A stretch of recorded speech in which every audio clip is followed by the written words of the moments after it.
Good morning, everyone, and welcome.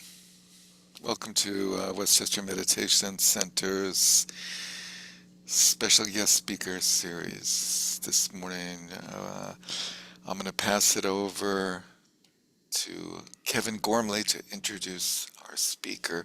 And just to give you the time frame for those of you who joined after I did that earlier, um, we'll go until about 11:55 or so, and then we close as close to noon as possible.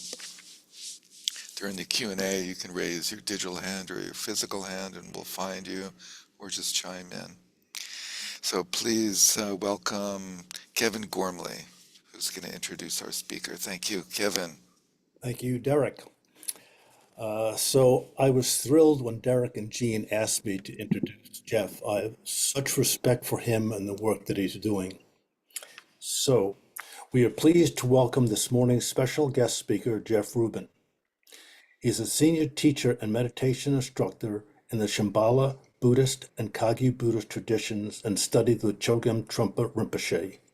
Jeff has been directing meditation-based retreats for over 40 years. When he developed a progressive neurological illness in 1999, Jeff began the study and practice of teachings that viewed illness and adverse circumstances as stepping stones to spiritual growth, wholeness, and well-being. For the past 2 decades, he has been directing programs and support groups on unconditional healing, a reimagining of health that transforms one's relationship to pain, illness, and adversity. In his words, healing doesn't have to mean fixing or curing alone. Healing in its broader context also includes our mental, emotional, and spiritual well-being. If we ignore those aspects of our life, especially while working with adverse circumstances, we miss an opportunity to go deeper. Interestingly, Jeff is also author of a foundational text for digital user experience design called the Handbook of Usability Testing. There's something especially fitting about Jeff's expertise in usability, given his insight into the way that challenges can lead to unconditional healing. As Rinpoche often said, it's all workable. At a time when many of us are facing adverse circumstances of one kind or another, we are grateful to Jeff for making time to take us deeper into the opportunities presented by our sufferings. Jeff is also married, has 3 brilliant kids, and 4 amazing grandchildren. Jeff, over to you. Thank you, Kevin, for that wonderful introduction, and wonderful to be here on this cold wintry morning of changing the clocks forward. We lost an hour, but I'm very happy about the sunset moving forward and getting more light later in the day.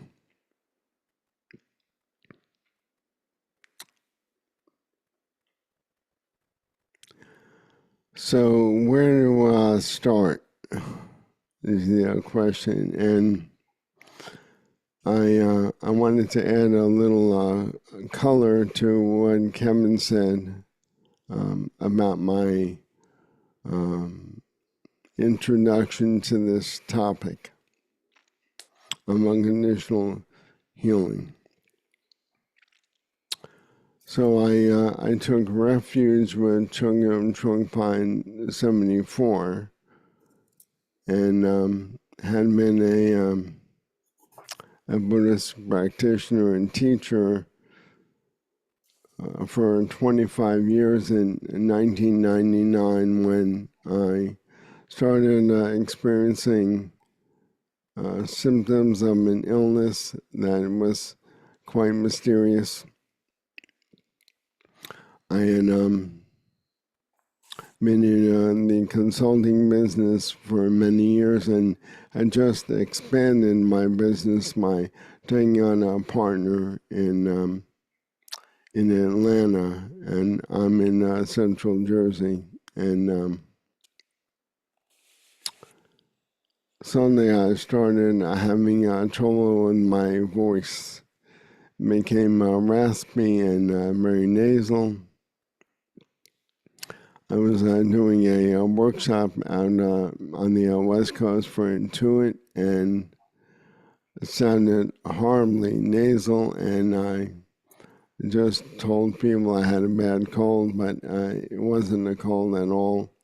So I saw the medical opinion of an ENT, and he said immediately it's neurological, and then started a journey to find out what was going on. I ended up at two of the more prestigious hospitals in New York City.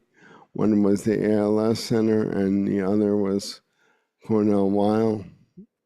And had a number of tests and medical workups of all kinds. And both told me that there was a 95% chance I had ALS. And obviously that was devastating to hear, but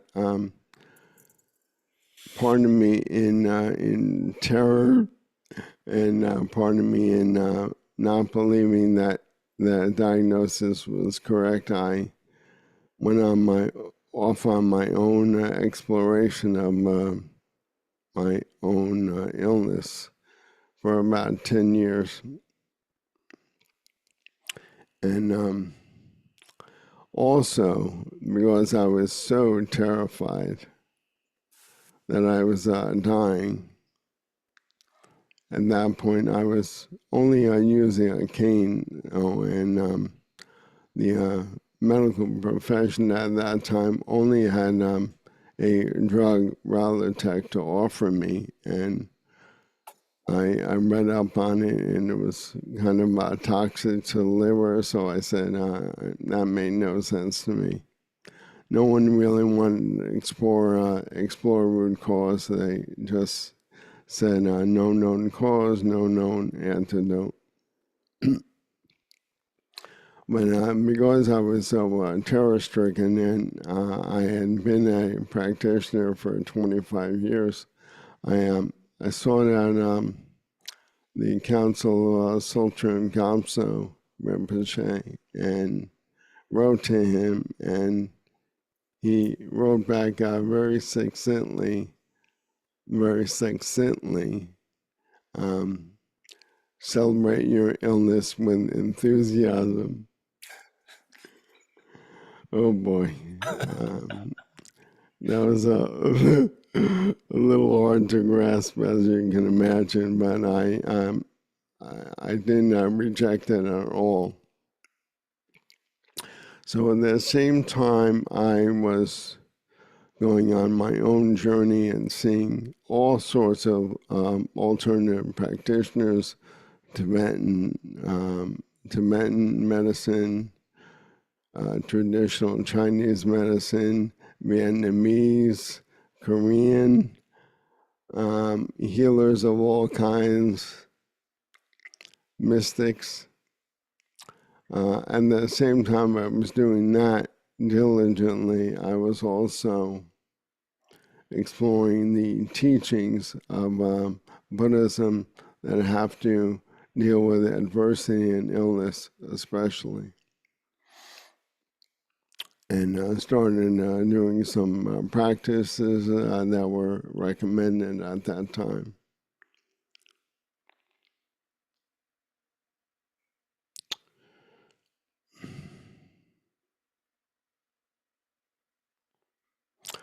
I started feeling less terror-filled as a result of that, less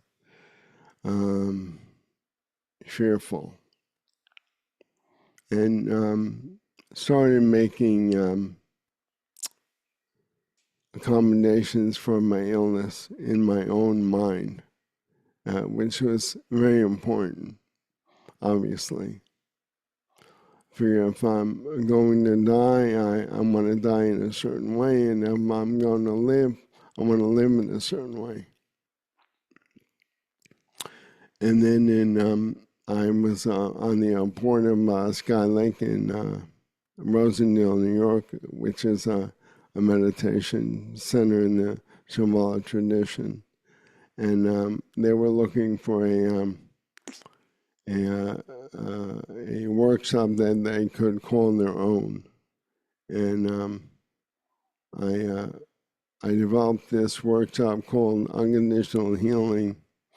Pretty much the title of this talk, which I haven't used in a long, long time, but it had to do with embracing holistic diversity and discovering something else, something more. And that was in 2006 when I conducted that weekend workshop. And I didn't know how it was going to go, who would show up. But 17 or 18 people did show up, and I learned something very important.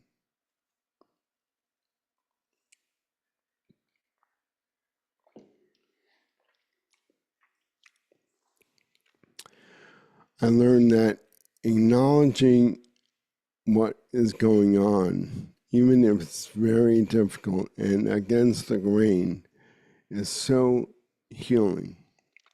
And people poured their hearts out about what was going on with them, anger, frustration. Nothing was out of bounds. There wasn't this attitude of, this is all for the best. More like, this sucks, and I want to go further than that. And so that was really revelatory for me in terms of going forward. I felt like I was onto something, and ended up doing several more workshops in Sky Lake and along the East Coast as well, New York City, where I was a Shambhala Meditation Center member.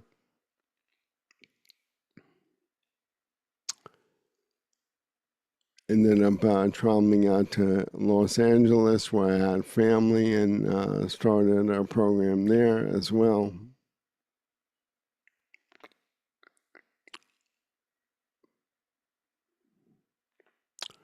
And what I mainly learned through that work is that we have such a negative reaction to pain and suffering. Understandably, it does suck on one level, but the key is changing our relationship to it. That is so critical and game-changing, possibly. So on the masthead of the unconditionalhealing.org website is a mantra, which I'm sure you've heard before. Pain is inevitable, suffering is not, or suffering is optional, as I often heard. And what I discovered is that there's two types of suffering, and we conflate them very often. We use the term pain and suffering, and I stopped using that. Pain is its own thing, and I'm not talking about just physical pain, but emotional pain, mental anguish of all kinds. And that's inevitable. We're human. That's going to happen one way or the other. Although we, of course, try to avoid it as much as possible. So that's the first suffering. Let's call it pain. And then the second one is how we manage that. And that's optional or reducible at the very least. We can reduce our suffering by how we change our attitude toward what we're going through. to our pain or adversity. So that's the preface. But let's talk about where we are in everyday life. In everyday life, we're on a hope and fear treadmill. And this hope and fear cycle is based on really comes down to two things. We hope that we get what we want, and we fear that we'll get what we don't want. And that's a generalization, of course, but it really does fit. We're on this whipsaw of hope and fear constantly. And much of it goes almost unconsciously. It's so familiar, it's so part of us that we may not even realize it's going on. It's just a natural part of life is thought, is the thought process. But there's something else going on, of course, which is that our experience is not static. It's not black and white, it's fluid, it's dynamic, it's rippled with uncertainty and groundlessness all the time. Now, we try to make things static and expected and predictable. We do that. But it's very hard to cover that up completely, that uncertainty. Now, why do we feel so uncertain? We've all heard about permanence, of course. And let me just backtrack for 1 second. I had studied amazing teachings on impermanence, but in 1999, that all went out the drain. I was terrified, and because it was happening to me, and it was so visceral.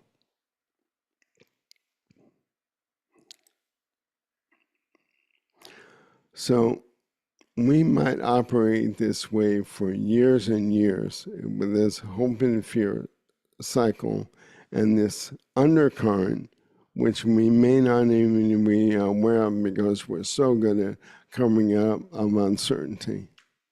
And whether you're a practitioner or not, it may not be a solution. Even dedicated practitioners experience this.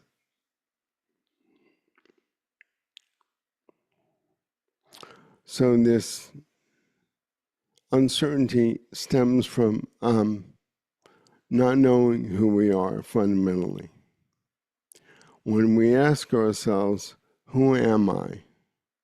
We always end up with relative reference points, like we answer in terms of what we do for a living, or we answer in terms of our relationships.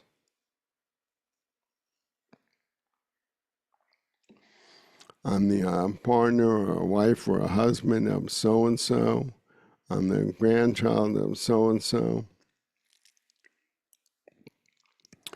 If you think about it, when you go to a party where you don't know a whole lot of people,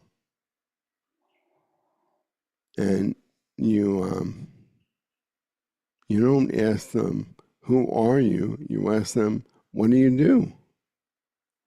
How do you spend your time? So the answer is always, who am I?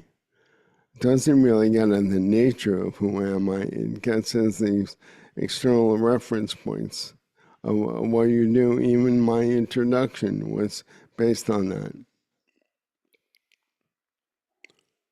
Kevin mentioned the work I've been doing, and that gives you some sense, and that I wrote a book, and I'm married, I have kids. But that doesn't really get at the uncertainty of who am I in my deepest sense.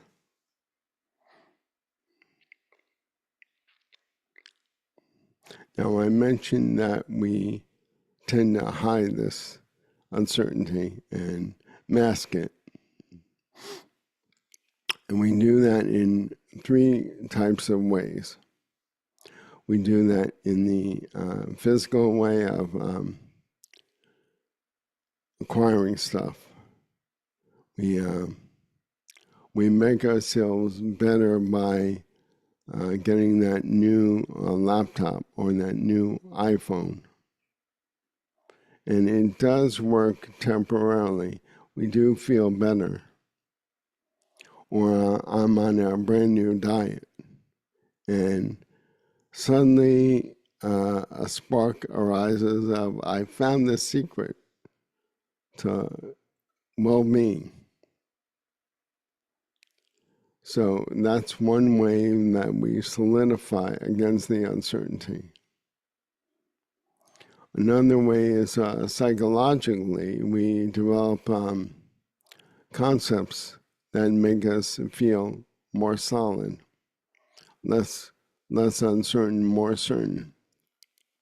We take up Buddhism, or we take up Judaism, or we take up the latest hot yoga, and we use that as there's nothing essentially wrong with any of that.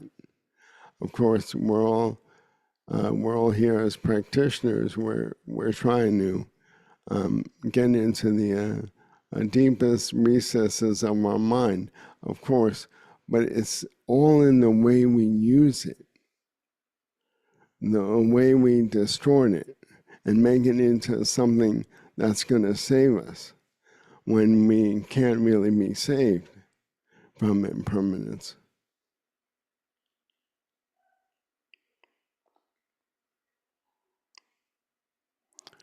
And then the third way is spiritual.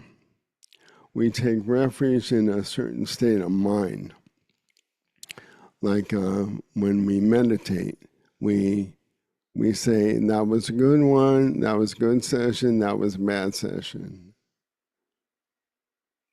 Or we use alcohol, or we use drugs, or we go into a trance, or we fall in love. And say, that's the secret. It's all about solidity and finding the secret to life somehow. But we're not going to reject any of this. This is what we do. This is our working basis. And becoming familiar with this is the real secret, if there is one. It's becoming familiar with who we are and what we do constantly to solidify ourselves and make ourselves feel better.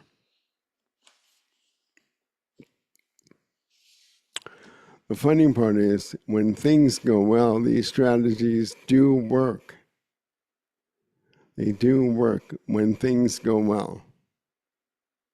But when things don't go well, as they eventually will, the shit hits the fan.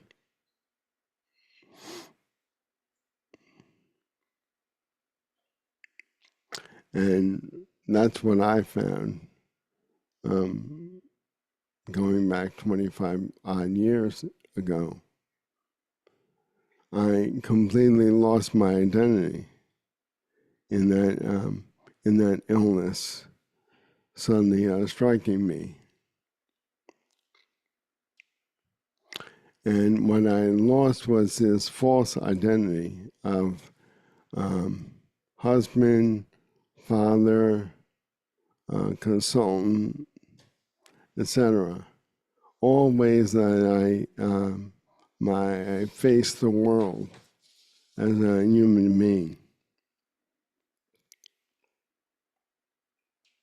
Now, here's the thing that makes unconditional healing a seminal moment. Because when we lose that false identity, the uncertainty and the groundlessness flows in unabated. Now, In Buddhism, we were talking about this as a glimpse of egolessness. I stopped using that term because I thought ego had so many meanings that it would be often confusing. I started using the word controller because that's what ego does. That's what ego does. It tries to control things that are out of our control. Like you can pick the new color for your new curtains that you're putting over your windows, but you can't stop yourself from becoming ill or losing your job or losing your home in a fire within hours.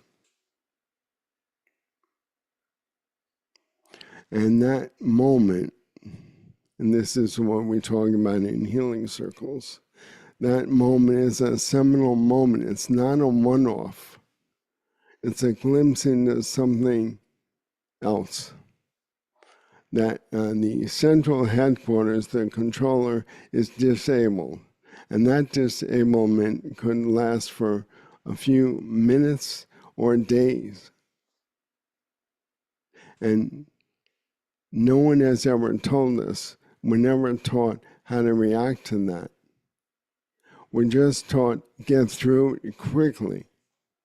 Go see a doctor, or if you're unemployed, of course, seek employment insurance and then find a new job.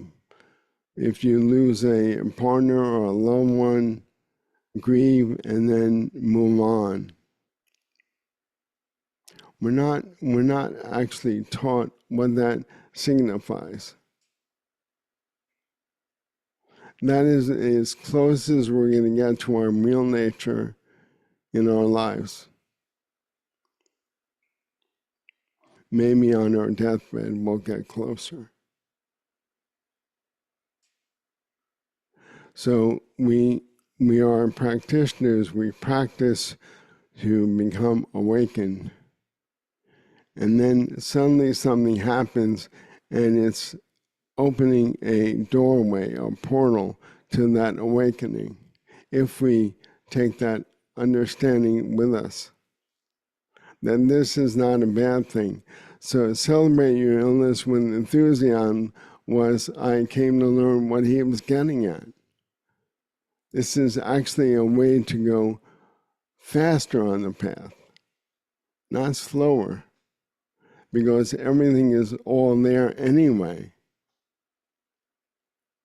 You don't need money. You don't need a relationship.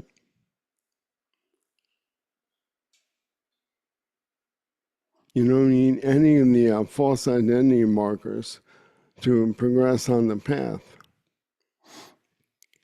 And when the false identity falls away, we can treat it as a seminal moment. At the same time, we're saying it sucks.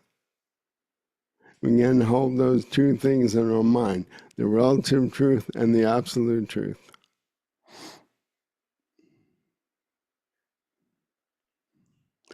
So adversity, or as Trungpa Rinpoche said, chaos is good news.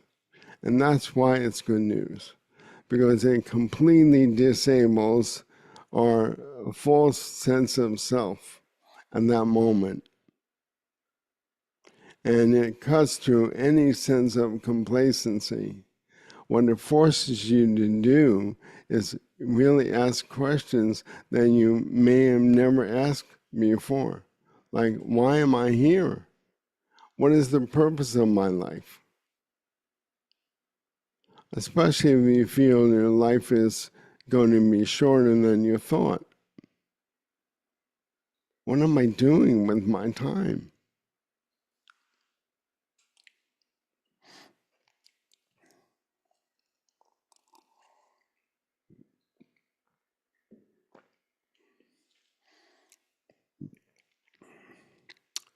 The other thing we talked about in the healing circles, and the healing circles are a combination of support groups and education workshops on the real meaning of adversity and suffering and pain.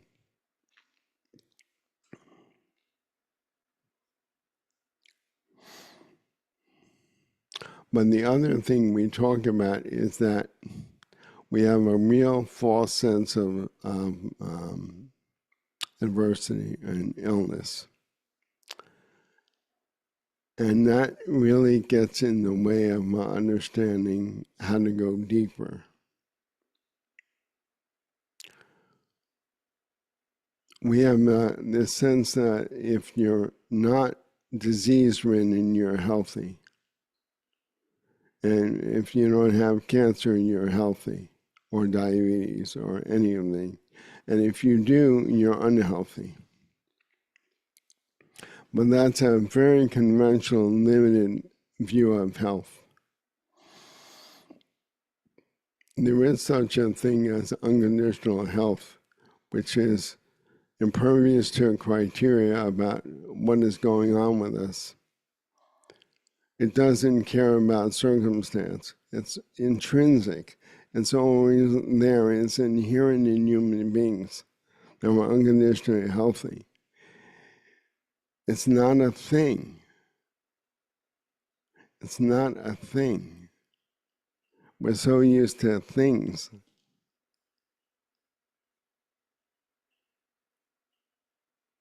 But what is it? Well, it's grounded in the earth and its absence of struggle. And it's the sense of body and mind being connected ultimately and inherently and synchronized at that moment. There's no I and other suddenly. Health is not something to be chased out there and acquired. It's intrinsic. It's a whole different view of what health is.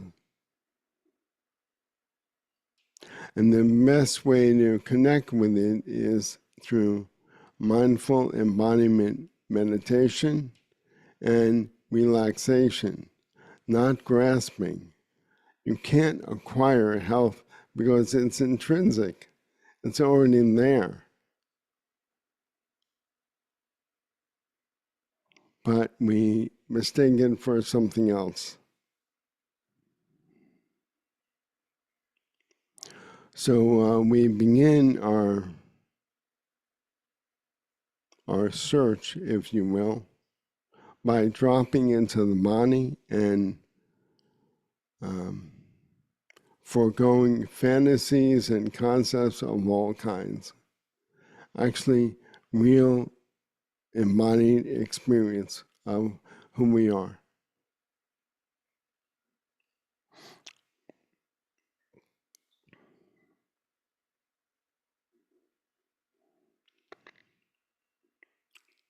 So I'd like to close by talking about a different model of health that we use in the healing circles and the unconditional healing programs. And the fourfold model that we use is the physical, the mental, the emotional, and the spiritual health of a human being.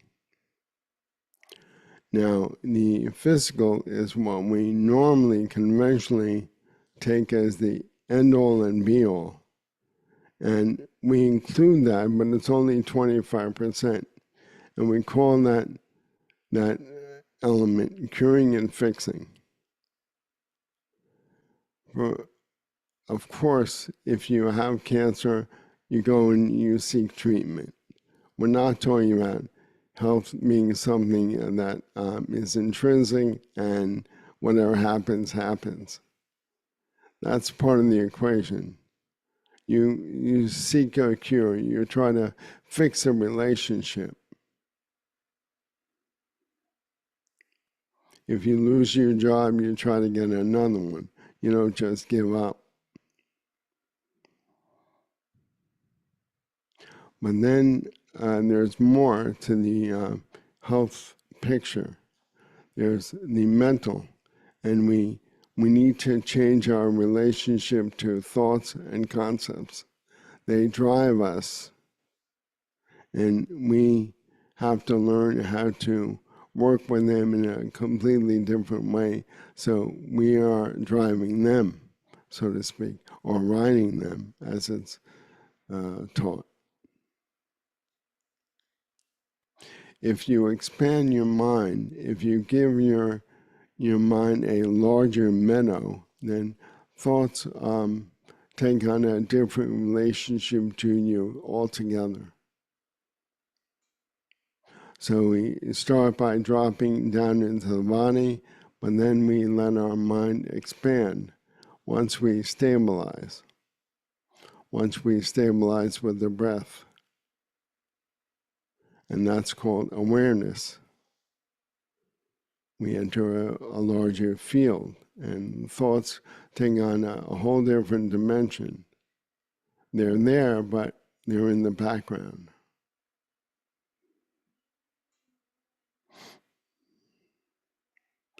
And then we have the emotional element of health, our underlying feelings and restlessness.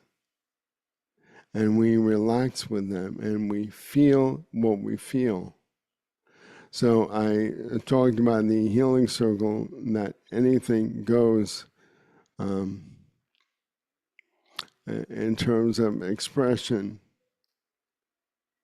So people come and express anger and fear and passion and discouragement, as long as, and also, not as long as, and also the opposite, elation, learning to deal with adversity in a completely different way, not as a disadvantage, but as an advantage spiritually. And then we have the last one is spiritual health. What does it mean to be a human being on this earth altogether? What does it mean to awaken fully? And we ask deep questions. Why am I here? What is the point? Am I just kidding myself with how I'm living my life? Am I complacent? And not rejecting that. That's the key. We're not saying black and white. We're saying it's a mixture, it's fluid, it's dynamic. Because that anger changes immediately. That frustration lasts for a short time, and then it moves into something else.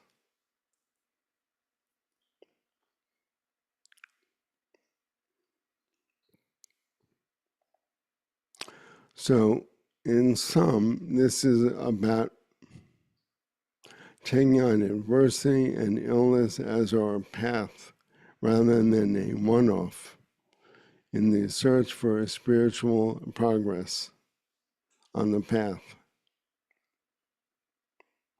And cutting through distorted notions like a central headquarters and questioning that.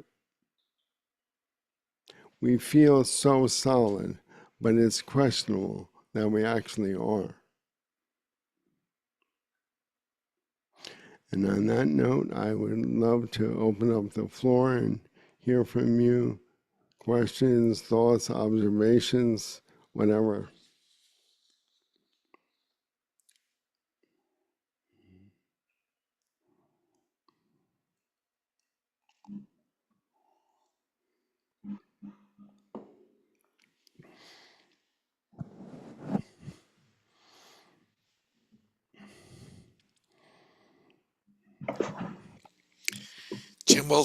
James Wilson. Good morning. Good morning. Jeff, thank you. Just super. Thank you very much. that this process is not an overnight thing. You just don't have an aha moment and say, "Great, No. I have a new relationship," right? No. Not But at all.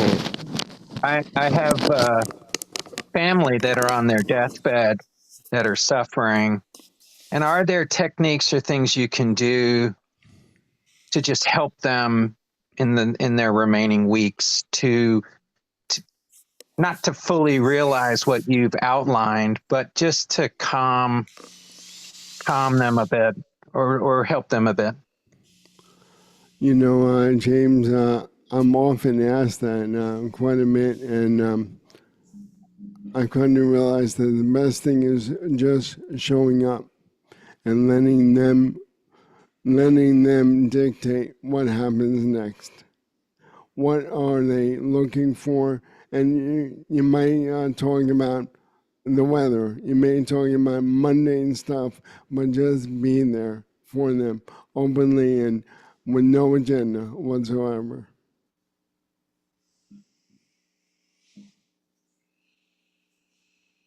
Thank you. You're welcome.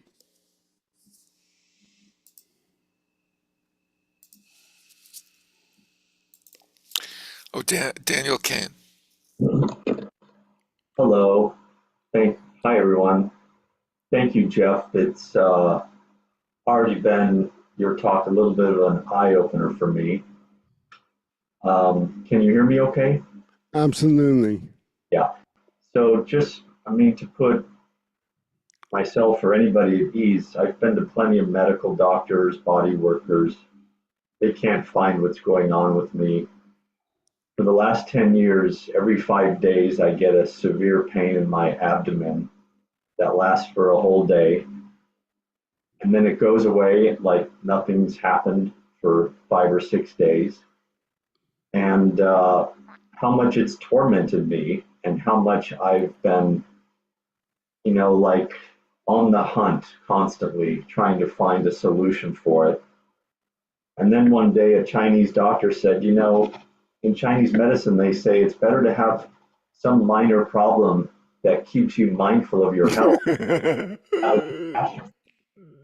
And when he said that, it was kind of like a dharmic message for me. But it's really interesting to see how much of my suffering has been on the anticipation that it's coming, and then when it happens, how like distraught I get. But then there's been some moments where I don't remember what teacher said it. Maybe it was something from Kempo Sochim Jomso. Just look right into the pain. Just look right into it. And then I remember another teacher's, I said to the teacher, when I'm in this pain, I can't meditate. And they said, well, wait a minute. Your attention is on the pain. There is some practice right there for you. And but boy, it's taken so much to get me to that place. And today is the day. Today happens to be day number 5 where it's coming on. And I'm open to hear anything. Well, I'm sorry you're going through that, Daniel, first of all. And here's a couple of things I would say. Keep trying to find an answer, but without grasping. And what I mean by that is what I tried to do, and I saw many, many doctors and medical practitioners of all kinds. I tried to wipe the slate clean of what happened with one, and if they suggested a remedy, I would try it for a good amount of time before I rejected it. And then I would move on and clean the slate and go on to the next one with an open mind and seeing them as a consultant, not my boss. Never see a doctor as looking down at you. Always, you're the boss and they're a consultant, and you're looking for advice on what to do. That's the first thing I would say. Don't give up. But the second thing I would say is I would mirror what you just said. Go into the pain so there's no separation between you and the pain. And I had a horrible back injury 5 or 6 years ago on Thanksgiving Day, and I was ended up not being able to move out of bed for 3.5 weeks, and all I did was my full-time job was being there with the pain because even as I was lying prone, it didn't go away, and I was trying to take painkillers and even tried cannabis, and that actually helped with the painkillers, but it was still there, and eventually it did transform. Now, there's no guarantee about that, but it didn't transform into bliss at some point. Now, I was kind of surprised that that happened, and it took a lot of effort to not separate at all from the pain, but it didn't transform it. I I don't know whether that's helpful, and again, I'm not making a promise that I can even do that again or it will happen to you, but the main source of pain is resistance. Remember that. The main source of pain is resistance. It's not the pain, it's how we relate to it. And resisting it makes it worse and it lasts longer. Yes, thank you. There's times when I also just attempt to remove that pain label and think of it as a sensation. It's a Oh, great word.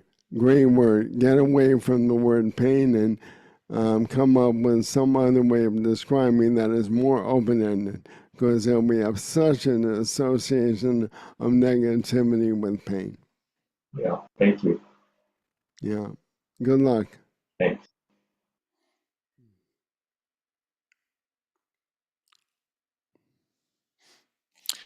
Mary Esther Rothman. Mary Esther, long time no see. Yeah, it's been a while. I remember that coming back from that workshop, I got so screwed up. I ended up in Connecticut where I was headed for Boston, but I made it home. I made it. Mm. I was thinking what you said, and like I figured out in the last 10 years I've had about 8 major surgeries. Mm. And one of the things that helps me, and I wonder what you think about it, is that I just go into it with the attitude that I am not my body. Mm. I am not my body. So go ahead. You can't hurt me. I'm something else entirely, and this bag of meat that I drag around with me is very troublesome, but I am not my body, and I have a life that I really like, and I got taken from it.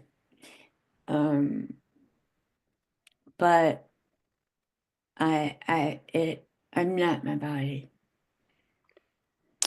You know, Mary Esther, the Dalai Lama relates to his body as a set of clothes,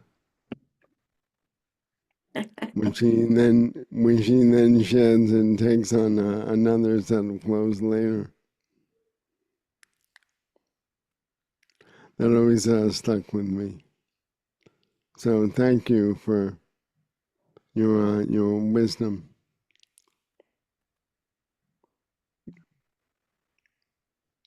Thank you for being here.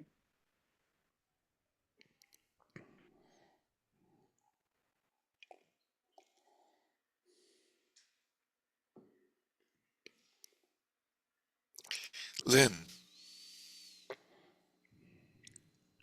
Hi, and thank you, Jeff, for that talk. It's very appreciated. One of the things I wanted to understand better is when I don't feel well, I've had chronic illness, and without going into the details, it sort of takes me away from feeling okay and present in my life with my family, with friends. So it's not just the feeling bad, it's the way it affects my life. And that's been the hardest part. It's been harder than the physical part of it. Yeah. It's not being able to be present in my life in the way that I want to be. And then I get judgmental towards myself that I'm doing something wrong or I'm inadequate in some way because I'm not able to be present. And so the complexity of illness, it's not just the pain or the physicality of it. It's and there is a lot of fear, of course, but it's the self-judgment for me that Yeah. concerns me a lot. I was wondering if you had any thoughts about that. Well, and thanks, Lynn, for bringing that up. It's very common. I hear that all the time, and I experience that myself as well. My limitations. A couple of things. That's why we have a fourfold model of health: the physical, which you said is not the issue; the mental, which is the issue; and the emotional, which is also the issue; and then the spiritual, of course.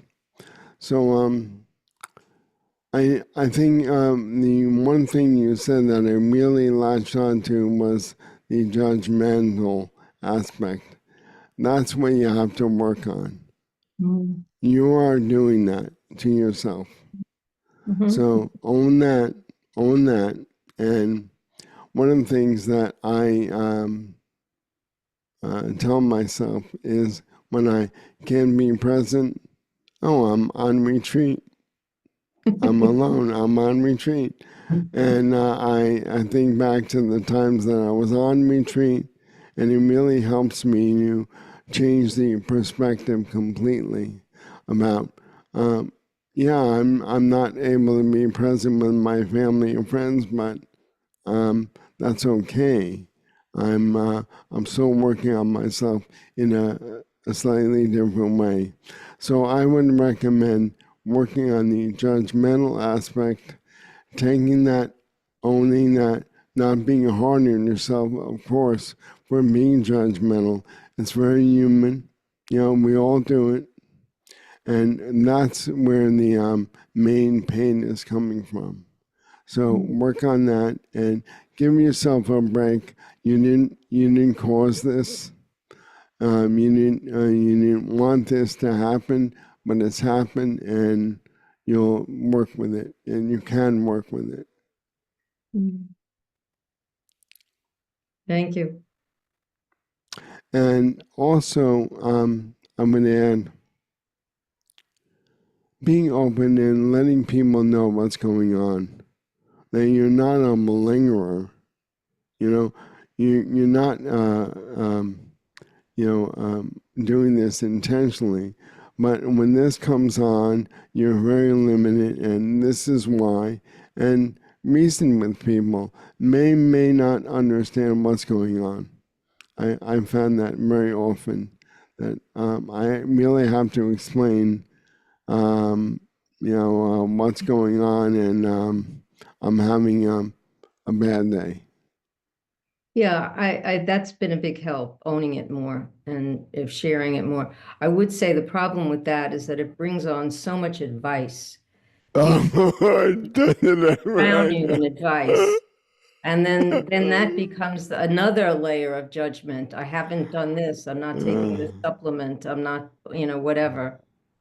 Boy, does that ring a bell? I know, and very often my wife gets on me for being reticent, how I'm feeling, but I know she's a helper, and she will offer advice through the Gazoo, and all I want is a ear to accept what I'm saying and not do anything Yes. about it. Yeah. So I really empathize with what you're going through. That's also very common. People don't know what to say, they don't know what to do, so they offer advice. And they're really good intention, you know. Yes. It's not out of anger or anything. It's mainly out of fear very often. Mm. You know. Thank you. Thank you. Thank you for coming.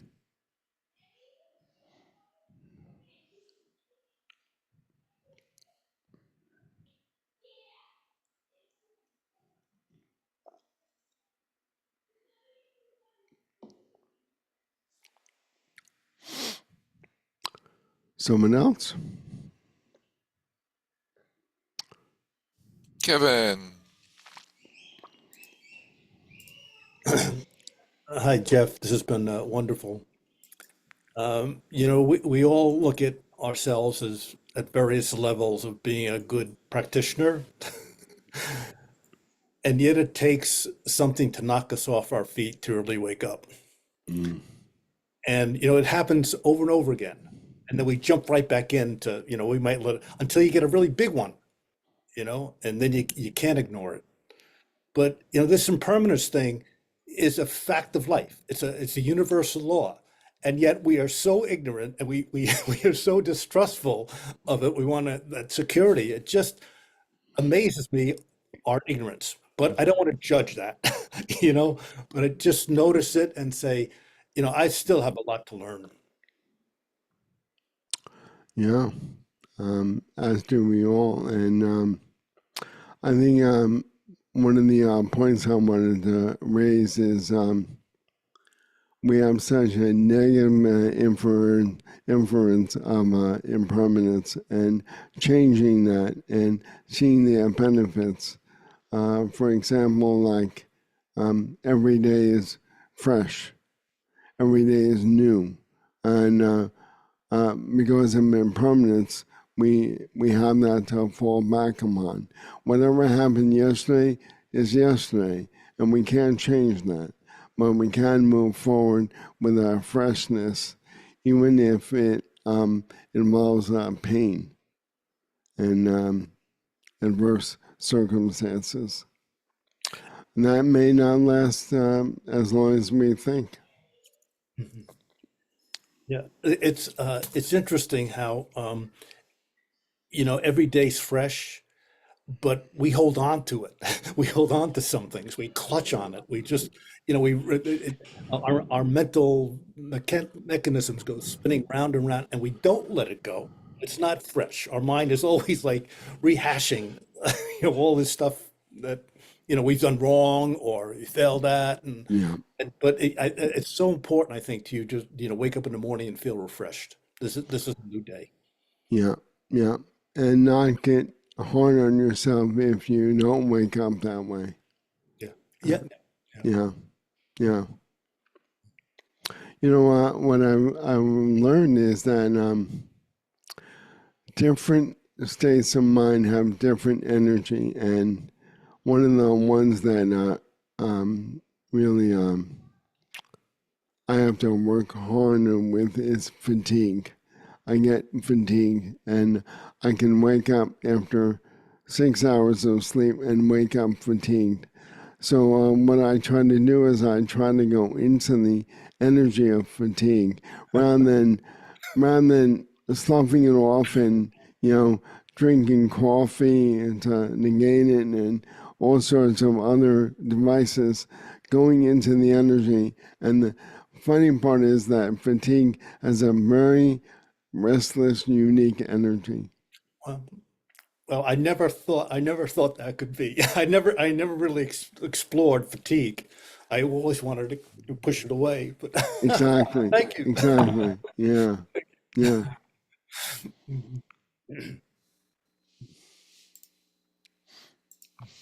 Mary Alessino, and then Andrea. Hi, Jeff. Thank Hi. you for your talk.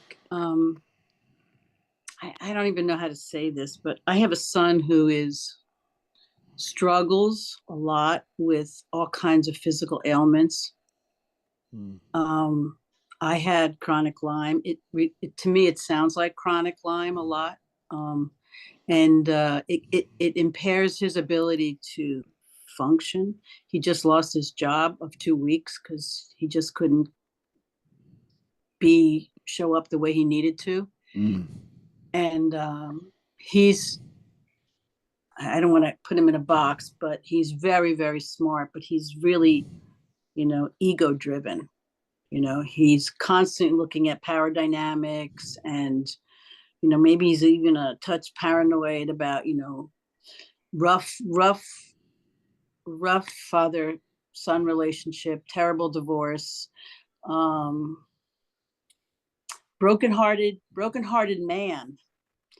And he's got all these physical symptoms, and I've seen him really like turn pale in a heartbeat. It's not, I'm sure some of it's emotional, psychological, but anyway, I can't help him, and it's breaking my heart. And how do you work with somebody who's not a practitioner, whose life you see going down the tubes, and not taking the right steps, or wholeheartedly taking a lot of steps to get better, because he keeps thinking he has to work and make money, and he's got all these priorities that are in conflict, I think, with getting well. Any thoughts? Yeah, you mentioned Lyme. What led you to believe he has Lyme disease? Well, he grew up in Westchester and ran around the woods, and did have Lyme that I know of once. He can't wake up. He can't move. He has very similar symptoms that I have, but I did a lot of work with it. Yeah. And I don't have to prove myself anymore. He's a young man. Yeah. He has been to the doctor. He keeps going to doctors, and they keep finding nothing wrong with him. And I keep saying he's not going to the right doctors. He needs to go. He's not. And I don't want to make this about Lyme, but I became an expert on Lyme because I was stricken with Lyme around 10 years ago, and I kept getting negative results from the conventional labs like Preston, LabQuest, whatever it's called, Yeah. the other one. Finally, my primary said, I want to test you one more time. And I said, what is the point? I keep coming, I'm negative. And he said, I'm going to send your blood work to a specialized lab in California called IGenix. And they do a whole different analysis of blood, and it came back Lyme and Babesia. And I was able to treat it. It took 2.5 years of treatment, because chronic Lyme is very, very difficult to cure. Yes, And I know. I won't go into all the reasons why it is, but it's very evasive. And I would say try to find a Lyme literate doctor. They're called LLMD, Lyme literate MD, and have your son go there if you possibly can. As far as feeling helpless, boy, I just experienced that. My wife and I, because our son and daughter-in-law in California lost their home and all their possessions in the Altadena fire. And that's been a very rough period of time. They are finally in a rental in Ojai and for a year, and trying to pull their life together. And the helplessness was the worst part, being so far away. And we just tried to take it day by day as they were, and be supportive without being intrusive. And that's the best I can offer. Work on yourself, work on your own mental well-being, because you won't be able to help your son if you're in a state of mind that is angry or frustrated. And just be as supportive as you can. And he's a grown adult, and yeah. Thank you. He's also in Florida, which is far away, and I can't, Yeah. can't be the motherly thing. Anyway, thank you very much. It was very helpful. Yeah. Thank you.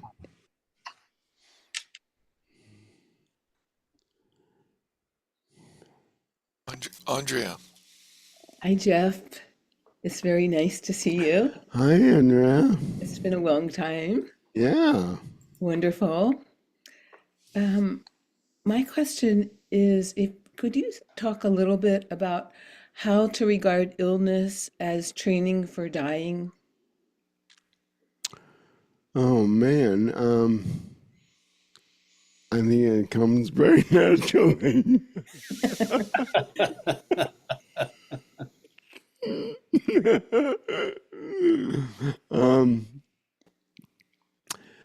Trying to relate to the loss of the controller.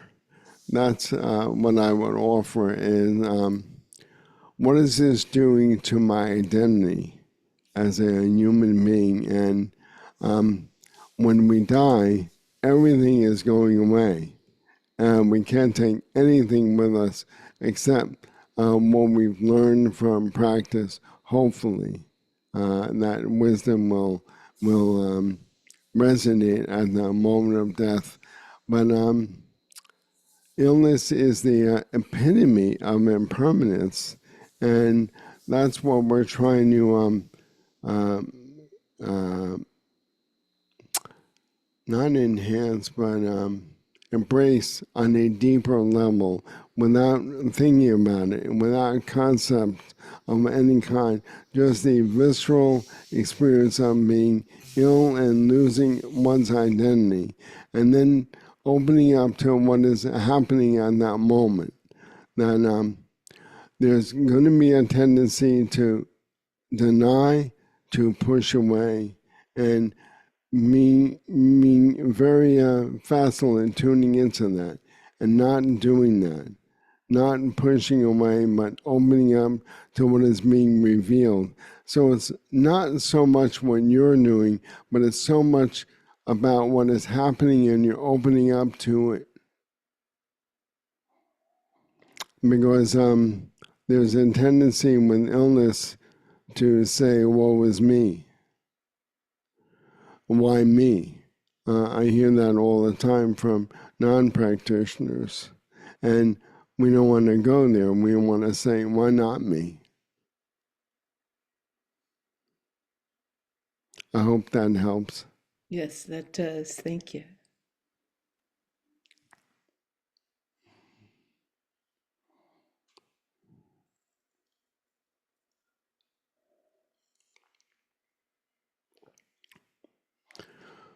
Someone else? We still have time.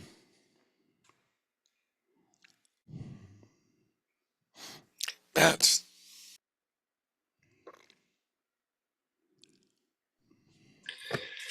Thanks, Jeff, for your beautiful talk. Really, it's just so connective, grounding, and a lot of wisdom, and you're so full of compassion. Thank you.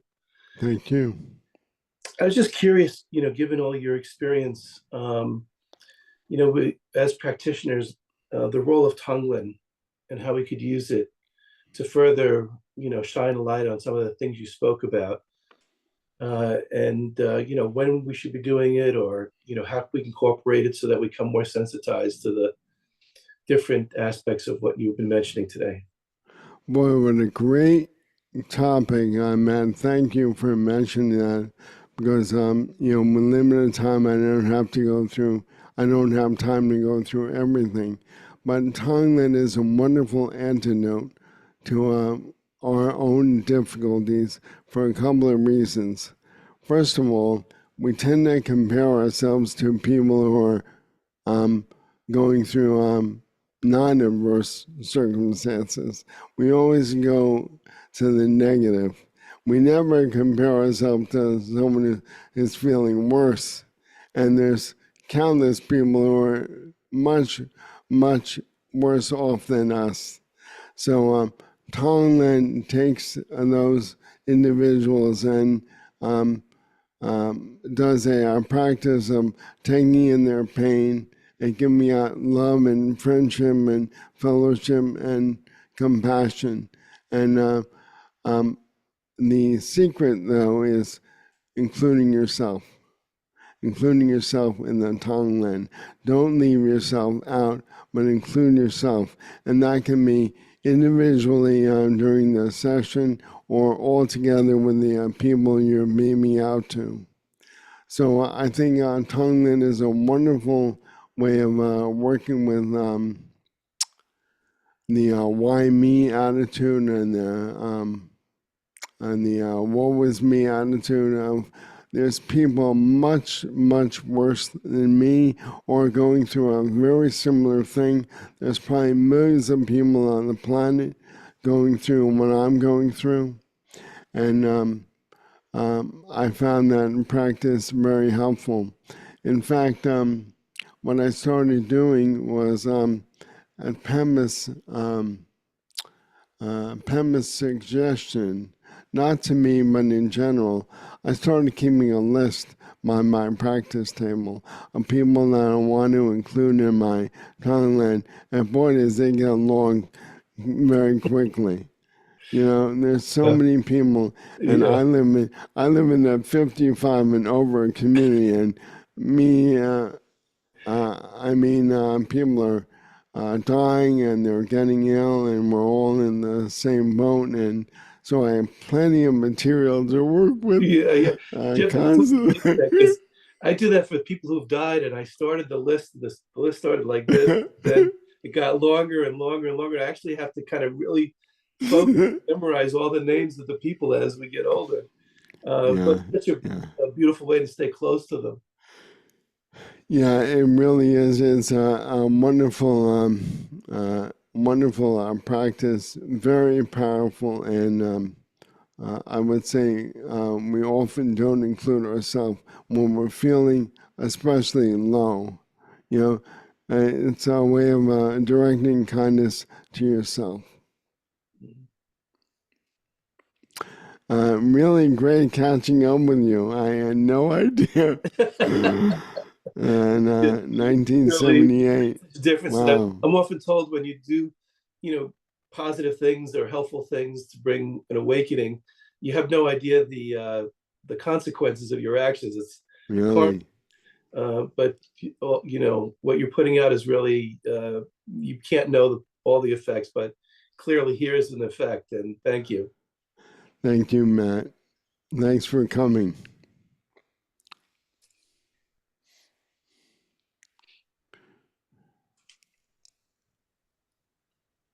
Susan?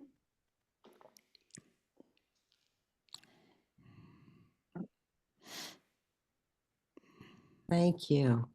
I am so very grateful to hearing your words, and right, I've written some of them down, but I know that I need to swallow it.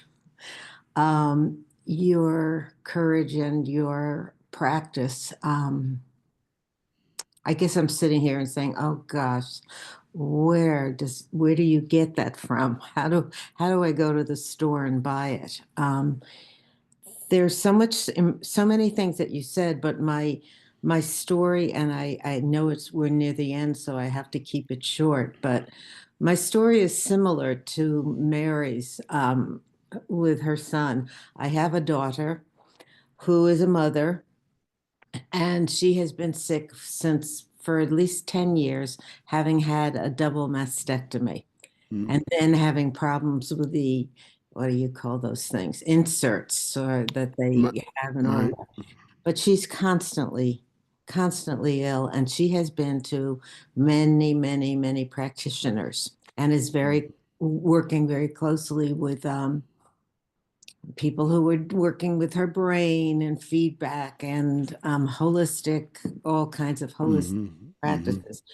My big problem is me, because I mean, I cannot bear to break away. I am trying as hard as I can and making a little bit of progress over the last 4 or 5 years. Anyone who's been to sessions when I've been there hears my problems. I'm having so much difficulty with not saying things to her. To me, I thought about 20 minutes ago to saying, well, that's the glitch. What do you do? I know you do not sit on top of somebody and give them any more advice, but it's gone on for so long, and it's hurting me. It really is. No matter how much I practice or don't practice, which I have not been doing for some time, I've gotten off track a lot in the last few years as well. So I think you got the picture. Yeah, I get the picture quite vividly, and a couple of things I would offer may or may not be helpful. One, constantly give her a positive feedback on how well she's handling this, rather than critical advice. And only give advice when there's an opening, when the other person is asking for it, because they won't hear it. And they absolutely won't hear it, and it will seem intrusive. And the other thing I would say is try to help her as much as you can, watching the kids, babysitting, possibly making meals, just being a help for what she's going through. And not. I'm sorry, I'm No, interrupting. go ahead, That's please. the hardest part. She won't let me near her. She lives in Connecticut. I live in Westchester. She does not want to see anyone when she's like this. But I know that her husband and she do have a social life, and she does go out. So then I have to deal with the thing, oh, she won't let me near her, but she will. There's nothing I can do for her. I have written to her, asked her what I can, what I can't, what she would accept. I've tried all sides because I'm pretty much aware of these things. Gotcha. So, Gotcha. yeah, and the kids are no longer kids; they're grown up. Oh, okay. They're in All their right. 20s now. Okay. So, No more babies. no, there are no little kids, no little excuses. We used to do all those things, but it's Yeah. been now a long time, and I'm a little worried about me because I'm selfish, as every person has there. But it's very, very difficult for me. And it's one of the reasons I managed to get here today, even though I was late. But I guess you're saying there's not too much that you can tell me, really, and I've heard a lot today that should reinforce it. I'm gonna recommend a book for you. Good, thank you. Okay, I'm ready. Peaceful Heart: The Buddhist Practice of Patience. I missed Peaceful the Heart. beginning. Peaceful Heart: The Buddhist Practice of Patience by Zero Rinpoche. I'm studying that now, and it's amazing, based on the teachings of Shanti Deva 1,000 plus years ago, and Zigor does a great job as crystallizing all his teachings, Shanti Deva's, into this wonderful book of working with the restless energy underneath that we tend to either lash out or suppress. And I think patience is the key here. Mm. I'm laughing. because you're coming up against a wall. So what do? You have to be patient, and not by saying it is what it is, but by working with that energy in unique ways. So Thank you so much. yeah, you're welcome.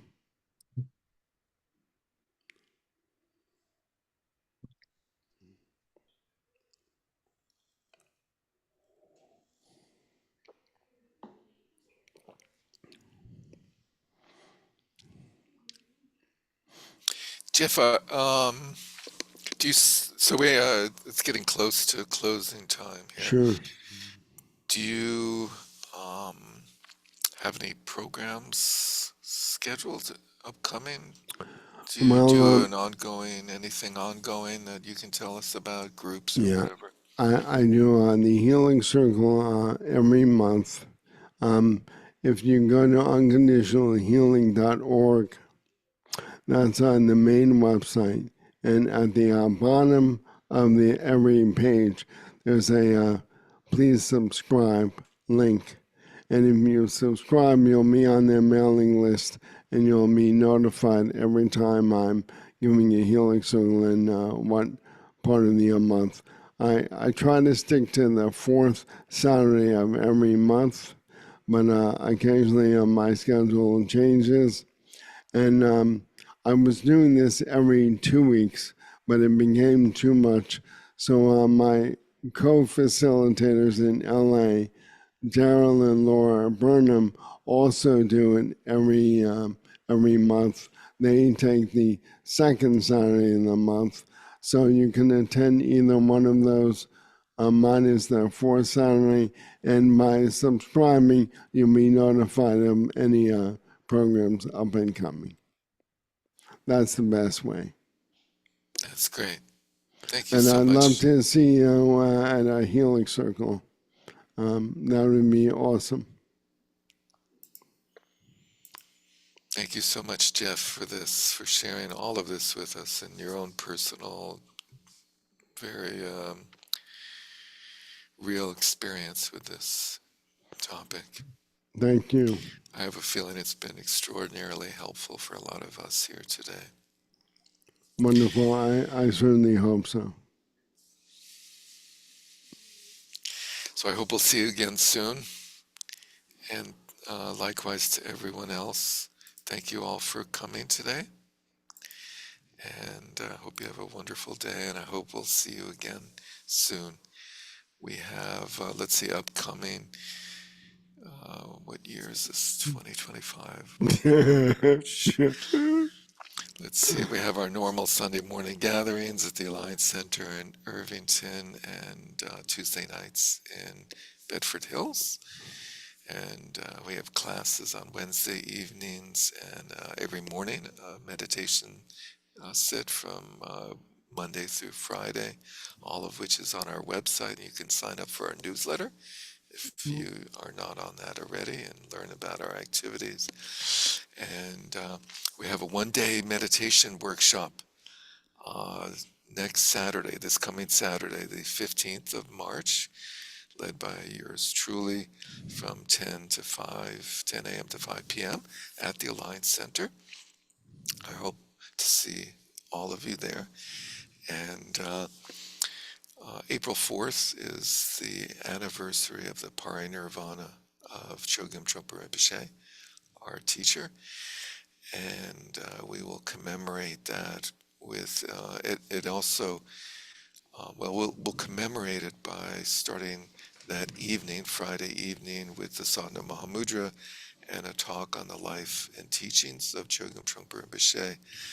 And then the remainder of the weekend, except for the Sunday morning, which will be the usual, but the rest of the weekend we'll do a program on the Sadhana Mahamudra, because it's being published in its entirety for the very first time, publicly available by Shambhala Publications, coming out on March 25th.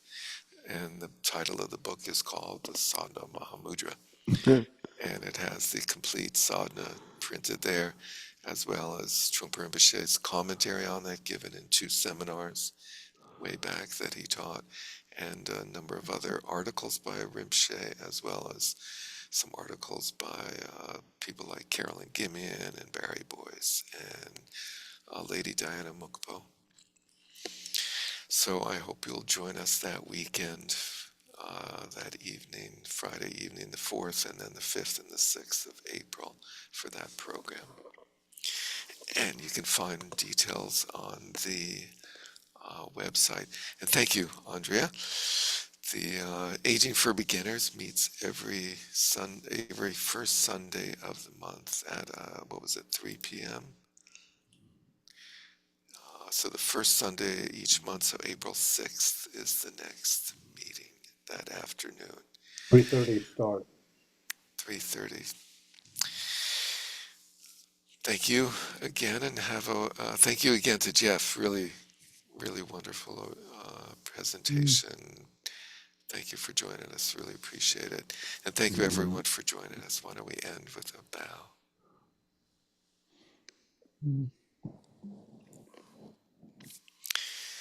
Take care. Be well.